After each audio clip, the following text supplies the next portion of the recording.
अस्सलामुअलैकुम क्लास। आज हमने जो है वो क्वेश्चन नंबर 5 करना है। 5 में हमारे पास है triple column cash book. Triple column से क्या मुराद होता है? जैसे कि हमने डबल कॉलम कैश बुक में पढ़ा था, एक तरफ बैंक होता है और एक तरफ कैश होता है। ठीक हो गया। अब ट्रिपल में क्यों कौन सा हमारे पास होगा? डिस्काउंट का कॉलम जो है वो ऐड हो जाएगा, यानी कि एक तरफ डिस्काउंट अलाउ और एक तरफ डिस्काउंट रिसीव। जैसे कि आप लोगों ने पढ़ा था जनरल में, तो आपने दो तरह के डिस्काउंट पढ़े थे। पहले हम उसका जिक्र कर लेते हैं, फिर मैं क्वेश्चन शुरू करती हूँ जी। तो आपने इनके बारे में ये पढ़ा था कि एक तरफ डिस्काउंट अलाउ होता है, ठीक है, अलाउड, और दूसरी तरफ डिस्काउंट रिसीव होता है। डिस्काउंट अलाउ से क्या मुराद होता है हमारे पास? जब हम सेल्स करते हैं,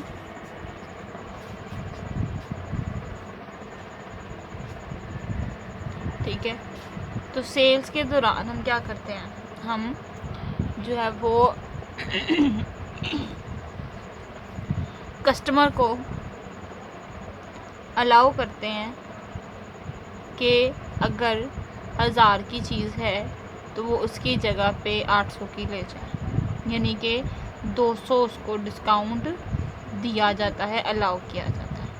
ठीक हो गया। ये तो होगा डिस्काउंट अलाउ। याद रखिएगा, डिस्काउंट अलाउ बेसिकली हमारा होता है एक्सपेंस, और एक्सपेंस होते हैं डेबिट। ठीक हो गया। इसी तरह से डिस्काउंट अलाउ हमारे पास डेबिट होगा। डिस्काउंट रिसीव क्या है? डिस्काउंट रिसीव से मुराद ये होता है जब हम कोई चीज़ परचेज़ करते हैं, ये कुछ ख़रीदते हैं, तो उस दौरान हम कस्टमर होते हैं। ठीक हो गया। जब हम कस्टमर होते हैं तो शॉपकीपर जो होगा उसको हम क्या करेंगे? पैसे देंगे। ठीक हो गया। इस दौरान शॉपकीपर क्या करेगा? हमें अगर 1000 की चीज़ है तो वो हमें देगा 800 में, और इस दौरान जो हमें पैसे मिलेंगे, यानी कि जो हमें डिस्काउंट मिलेगा, वो डिस्काउंट रिसीव होगा। मिसाल के तौर पे हम बाज़ार जाते हैं कि हमें पता है कि चीज़ 1000 रुपये की मिल रही है, हम 1000 रुपया साथ लेके जाते हैं। हमें तो यही पता होता है कि पूरा 1000 हमारा खर्च जाना है, ख़त्म हो जाना है, लेकिन असल में हमारा खर्च होता है 800। तो बाकी जो 200 हमारे पास बचा वो हमारी हुई बचत। ठीक हो गया। बचत से मुराद क्या है? हमारे लिए कुछ सेविंग हो गई। इस हवाले से सेविंग जो होगी वो हमारी होगी आमदनी। ठीक है, सेविंग हमारी आमदनी के लाएगी। इसकी वजह से हम डिस्काउंट रिसीव को इनकम का नाम देंगे। ठीक हो गया। और जैसे कि आपको पता है इनकम क्या होती है? हमारे पास क्रेडिट होती है। तो डिस्काउंट अलाउ हमने बेसिकली डेबिट करना है, और डिस्काउंट रिसीव हमने करना है क्रेडिट। ठीक है। ये जो दो कॉलम होंगे, एक डिस्काउंट अलाउड का कॉलम और डिस्काउंट रिसीव का कॉलम, ये हमारे उसमें क्वेश्चन में जो है वो एक्स्ट्रा कॉलम बन के ऐड होगी, और इसमें भी अमाउंट लिखी जाएगी। अब याद रखिएगा, ट्रिपल कॉलम कैश बुक से मुराद क्या है? ट्रिपल कॉलम कैश बुक से मुराद होगा कि ऐसे कॉलम जिनमें डेबिट साइड पे 3 कॉलम्स होंगे, जिसमें एक डिस्काउंट लाएगा, दूसरा कैश आएगा, तीसरा जो है वो बैंक आएगा। और क्रेडिट साइड पे भी 3 पैसे के जो है वो कॉलम होंगे, जिसमें एक डिस्काउंट रिसीव आएगा, कैश आएगा और बैंक आएगा। ठीक है, यानी कि अगर हमें डिस्काउंट भी इसमें मिलता है तो हमने डिस्काउंट को जो है वो मेंशन करना है इसमें। ठीक हो गया। अब हम जो है वो इसका फॉर्मेट देख लेते हैं कि कैसे इसका फॉर्मेट बनाना है हमने। जी, तो क्लास इस तरह से जो है वो आपने कॉलम्स बनाने हैं। ठीक है, इसको हम कहीं कह सकते हैं 3 कॉलम कैश बुक, 3 या ट्रिपल दोनों बोला जा सकता है। कॉलम कैश बुक, इसमें अब जैसे हमने पीछे फॉर्मेट पढ़ा था वही सेम वैसा ही फॉर्मेट होगा, लेकिन बस हमने इसमें जो चेंज लेकर आना है वो डिस्काउंट अलाउ और डिस्काउंट रिसीव का चेंज लाना है। जी, तो अब हम क्वेश्चन में सबसे पहले लिखते हैं यहाँ पर आ जाएगा डेट, फिर हमारे पास आएंगी डिटेल्स, पार्टिकल्स भी लिख सकते हैं इसकी जगह, उसके बाद वॉचर नंबर, फिर लेजर फोलियो और डिस्काउंट अलाउ। ठीक है, ये हमारी डेबिट साइड है तो यहाँ पे डिस्काउंट अलाउड आएगा। ठीक हो गया। उसके बाद हम लिखेंगे कैश और उसके बाद लिखेंगे बैंक। इसी तरह से यहाँ पे डेट, इधर डिटेल्स। ठीक है, ये क्योंकि हमारी डेबिट साइड है, ये मैं आपको बताती जाऊँ, ये डेबिट साइड है इसलिए डिस्काउंट अलाउ हमारा डेबिट होता है तो हमने डेबिट साइड पर लिखा। ठीक है, ये वाली साइड हमारी पेमेंट साइड यानी कि क्रेडिट साइड है, तो इस दौरान डिस्काउंट रिसीव क्योंकि हमारा क्रेडिट होता है इसलिए हम उसको क्रेडिट साइड पर लिखेंगे। वॉचर नंबर, लेजर फोलियो, उसके बाद डिस्काउंट रिसीव, डिस्काउंट रिसीव आ गया, कैश और बैंक। ठीक है, ये तो था हमारा जो format, date, details, voucher number, ledger folio, discount allow, cash and bank. इसके साथ अगर स्पेस हो तो आप रुपीज़ भी लिख सकते हैं क्योंकि रुपीज़ इसलिए लिखा जाता है कि हमारी जो करेंसी है उस करेंसी को रुपीज़ कहा जाता है, इसलिए यहाँ पे हम RS लिख सकते हैं छोटा सा। ठीक है, ये तो था हमारा कॉलम। अब हम शुरू करते हैं क्वेश्चन। ये तो class triple column cash book में हमने जो कॉलम्स देखे थे, कॉमन देखा है, वो हमारे पास यहाँ बन गया 3 कॉलम्स भी कह सकते हैं।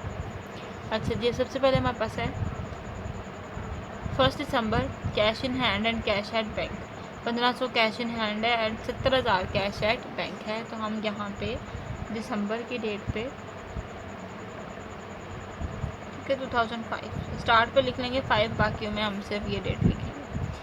सबसे पहले यहाँ पे नाम देंगे बैलेंस BD, यानी कैश इन हैंड या कैश एट बैंक जो भी है वो बैलेंस BD के नाम से आ जाएगा क्योंकि शुरू मंथ का जो है वो पैसा है जो कि हमारे पास इधर आ गया है, उसको लिखेंगे। 1500 आ जाएगा यहाँ भी और 17,000 आ जाएगा, 70,000 आ जाएगा यहाँ पे।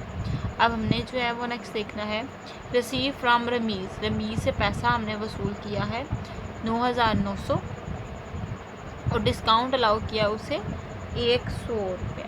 अब याद रखिएगा जिससे पैसा रिसीव होगा, ठीक है, उसके साथ डिस्काउंट अलाउ आएगा क्योंकि जिनसे पैसा हमने वसूल करना होता है हम उसी को डिस्काउंट देंगे ना, और जिसको हम पेमेंट करते हैं उससे हमें डिस्काउंट रिसीव मिलता है क्योंकि पेमेंट के दौरान जिसको हमने पैसा देना होता है वही हमें डिस्काउंट देगा ना, तो ये इनके उलट है। ठीक है, डिस्काउंट अलाउ के साथ रिसीव होगा और डिस्काउंट रिसीव के साथ पेमेंट आएगा।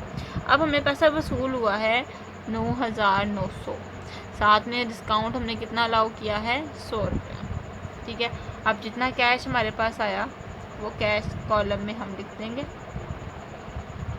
रमीज़ से पैसा वसूल किया है तो रमीज़ को कर देंगे क्रेडिट क्योंकि हमारे पास जो जनरल एंट्री होगी उस तरह से होगी कैश डेबिट, डिस्काउंट डेबिट और रमीज़ क्रेडिट। ठीक हो गया, कैश डेबिट हो रहा है कितने पैसों से 9,900 से, वो लिख देंगे। डिस्काउंट डेबिट मतलब डेबिट है, डेबिट साइड पे हम एंट्री कर देंगे इसकी है 100 रुपये और बाकी रमीज़ को हम क्रेडिट हो रहा है। ठीक है, तो वो क्रेडिट का वजह लिख लेंगे कि कैश और डिस्काउंट डेबिट हो रहा है रमीज़ की वजह से, वो वजह यहाँ पे आ जाएगी। उसके बाद है deposit in the bank, bank में हमने पैसा जमा करवाया। अब बैंक में पैसा जमा करवाने से क्या मुराद है, इससे मुराद ये है कि हमारे हाथ में जो पैसे थे, हमारे पॉकेट में जो पैसे थे वो हमने बैंक में जमा करवा लिए।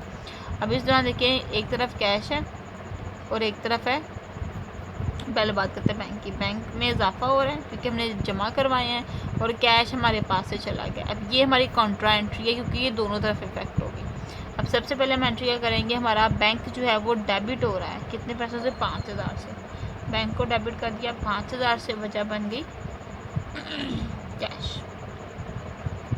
दिसंबर की डेट आ जाएगी 3 और यहाँ पे हम लिख लेंगे C कॉन्ट्रैक्ट। अब इसी तरह से यहाँ पे लिख लेंगे डेट 3 और यहाँ आ जाएगा बैंक। ठीक है, कैश हमारा हो रहा है क्रेडिट बैंक की वजह से, तो 5,000 हम यहाँ पे लिख देंगे और यहाँ पे C लिख देंगे, रेफरेंस लिख देंगे कि कॉन्ट्रा एंट्री है।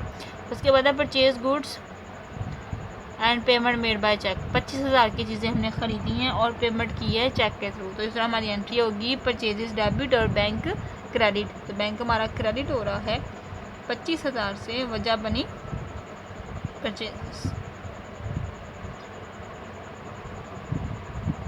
दिसंबर की आती है 4। उसके बाद सोल्ड गुड्स टू आमिर, हमने आमिर को चीज़ें बेची हैं और क्रेडिट। अब यहाँ पे बात हो रही है क्रेडिट की, उधार की बात हो रही है। अब याद रखिएगा हम यहाँ पे कैश की बात करते हैं, जो नगद काम हमने किया या नगद हमने पेमेंट की या पैसा वसूल किया। उधार की एंट्री हम भी नहीं करेंगे क्योंकि कोई है ही नहीं कॉलम, क्रेडिट का कॉलम ही नहीं है, कॉलम्स हैं ही सारे कैश के हैं, ठीक है।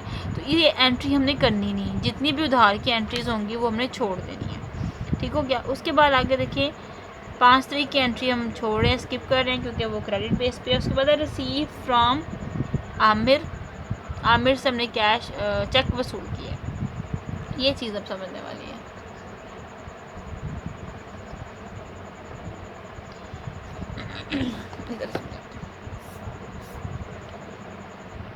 चेक हमने वसूल किया है 5,000 का आमिर से, ठीक हो गया।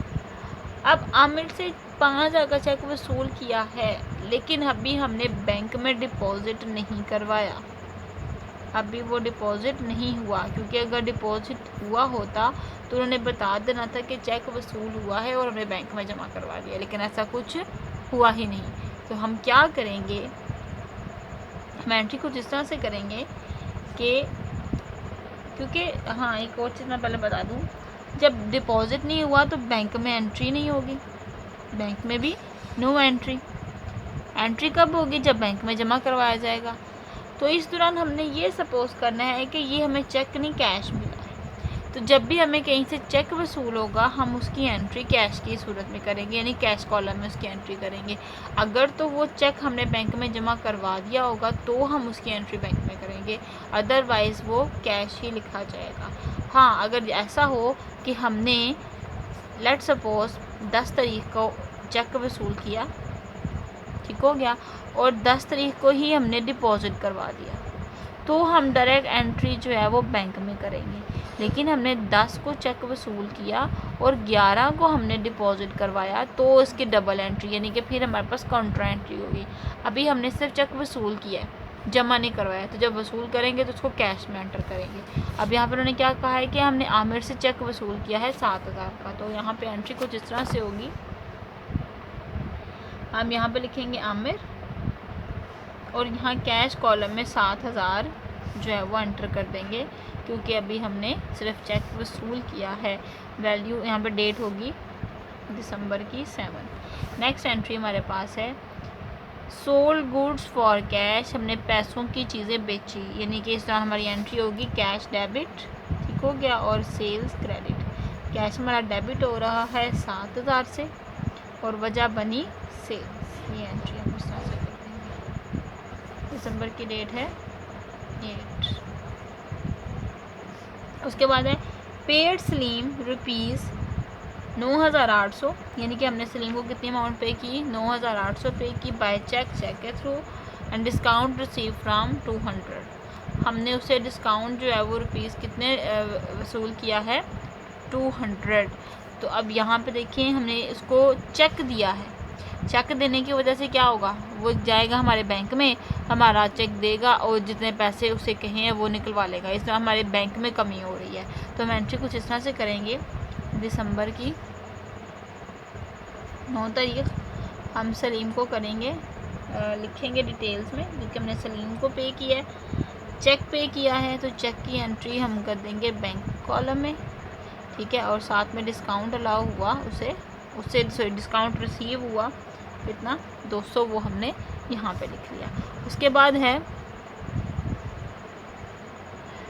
पे टेलीफोन चार्जेस, हमने टेलीफोन चार्जेस जो हैं वो पे किए हैं। अब टेलीफोन चार्जेस जो हैं वो यहाँ पे नहीं बताया हुआ कि कैश के थ्रू किए हैं या बैंक के थ्रू, तो जब नहीं बताया होगा तो हमने यही सपोज़ करना है कि वो कैश के थ्रू हैं। कितने, 600। तो अब यहाँ पे हम दिसंबर की 11 डेट में यहाँ पे टेलीफोन चार्जेस लिखते हैं,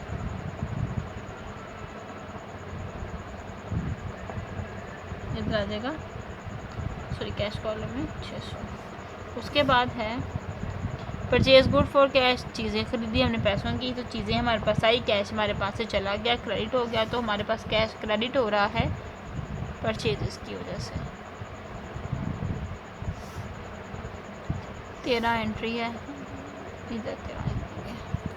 उसके बाद है withdraw from bank for business use. अब हमने बिजनेस यूज़ के लिए क्या किया है, पैसा निकलवाया है, तो हमारे पास जो एंट्री होगी वो ऐसी होगी, और इधर कर देती हूँ, समझा देती हूँ कि हमारे पास कैश डेबिट हो रहा है और बैंक क्रेडिट हो रहा है, तो इस दौरान हमारी कॉन्ट्रा एंट्री होगी। कैश डेबिट हो रहा है बैंक की वजह से, तो अब कैश कितना डेबिट हो रहा है, 10,000। तो अब यहाँ पे हम कैश को डेबिट कर देते हैं और वजह लिखेंगे बैंक, ये भी होगी हमारी कॉन्ट्रा एंट्री, और बैंक हमारा क्रेडिट हो रहा है, वजह बनी कैश, कॉन्ट्रा एंट्री। डेट हमारे पास है 19, तो यहाँ पे हम 19 डेट लिख लेंगे। नेक्स्ट हमारे पास है पेड रेंट बाय चेक। हमने रेंट पे किया बाय चेक, यानी कि हमने जो किराएदार वाला आया है उसको हमने क्या किया, उसको कहा कि तुम चेक ले जाओ 700 का, तो 700 का हमने चेक बना दिया। तो हम उसकी एंट्री कुछ इस तरह से करेंगे, यहाँ पे इधर लिखेंगे रेंट, ठीक है, और यहाँ पे हम 700 की एंट्री कर देंगे बैंक कॉलम में, क्योंकि बैंक हमारे पास हो रहा है क्रेडिट। डेट है यहाँ पे 25। उसके बाद हमारे पास एंट्री क्या है, stationery purchase for cash. Stationery हमने ख़रीदी है फॉर कैश, पैसों की, तो पैसों में कमी हो रही है, कैश हमारे पास क्रेडिट हो रहा है स्टेशनरी की वजह से। स्टेशनरी कहते हैं ये जो कॉपी पेंसिल इरेज़र, इनके ऑफिस का जितना भी सामान होता है ना, ऑफिस में फाइल्स यूज़ होती हैं, ठीक है, वो क्या कहते हैं, नोट्स यूज़ होते हैं, इसके अलावा पेंसिल्स यूज़ होती है, तो वो सारी स्टेशनरी कहलाती है, ठीक है। तो 150 की हम एंट्री कर देते हैं, कैश में कमी हो रही है यहाँ 150, और यहाँ पर लिखेंगे स्टेशनरी। दिसंबर की डेट होगी हमारे पास 31, ठीक हो गया। अब इसी तरह से अब हमने डबल लाइन्स लगानी है, बंदी हो गया। अब हम जो है वो टोटल कैलकुलेट कर लेते हैं इसका, ये तो कितना होगा, डेबिट साइड को हम जमा कर लेते हैं 1500, 9900, 7000, 7000, 10,000। तो डेबिट साइड कितनी अमाउंट होगी, क्रेडिट साइड माइनस कर लेते हैं इसमें से 5000, 6000, सॉरी 600, 4000, 150, हमारे पास 25,650 आ गया। डेबिट साइड हमारी पड़ी थी, तो उसका टोटल हम दोनों तरफ लिख लेंगे जी, 35,400 यहाँ पे, और इसी तरह से 35,400 यहाँ पे, और यहाँ पे आ जाएगा 25,650, इधर आ जाएगा 31 दिसंबर, और यहाँ पे आ जाएगा बैलेंस शीट। उसके बाद हमारे पास डेबिट साइड पे बैंक को अब कैलकुलेट करते हैं, 70,000 जमा 5,000, 75,000 आ गया। अब इसमें से क्रेडिट साइड माइनस कर लेते हैं 25,000, 9,800, 10,000 और 700, हमारे पास आ गया 29,500। तो आंसर हमारा ठीक आ गया। इसी तरह से इसके दोनों साइड पर टोटल लिख लेते हैं, 75 यहाँ पे आ गया, और 75 ही हमने यहाँ लिख दिया 75,000, और इसमें से क्रेडिट किया माइनस किया तो हमारे पास आ जाएगा 29,500, ठीक है। दूसरी बात ये कि हमने अब यहाँ पे हमारे पास डिस्काउंट में कितना आ रहा है, डिस्काउंट रिसीव में 200 आ रहा है, तो 200 यहाँ लिख देंगे, और इसका आ रहा है 100, वो 100 हम यहाँ पर लिख देंगे, ठीक है, हो गया। तो ये हमारा था ट्रिपल कॉलम कैश बुक, जिसमें हमने जो है वो डिस्काउंट अलाउ और डिस्काउंट रिसीव का जो है वो कॉलम ऐड किया, ठीक हो गया। इसके अलावा जो है हम इसे 14 कॉलम कैश बुक भी कह सकते हैं। ठीक है, नेक्स्ट हम क्वेश्चन नंबर जो है वो 6 करेंगे। तब तक के लिए अल्लाह हाफ़िज़।